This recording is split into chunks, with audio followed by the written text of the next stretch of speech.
Welcome to the slop farm. Enjoy the video.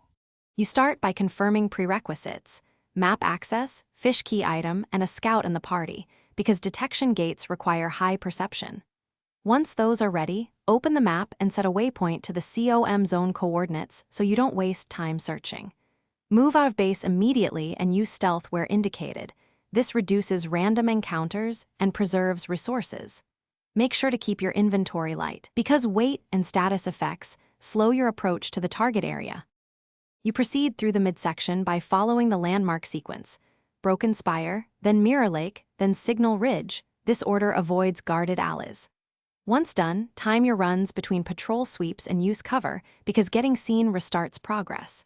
When you reach the security nodes, choose hacking if your tech skill is higher, otherwise bypass mechanically. Each node takes roughly 10 to 20 seconds. Make sure to stagger attempts so alarms don't cascade, keeping your path to the inner gate open. You're at the final access. Insert the Fisch key into the COM terminal and initiate the authentication sequence. This links your party to the zone. While the download runs, cover the doorway and watch the timer, because you have limited time to reach extraction.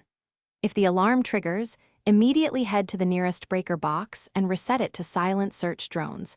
This stops the timer from accelerating. Finally, move to the extraction point using planned cover and confirm extraction before the countdown hits 0. Thanks for watching. Consider subscribing if we helped you today.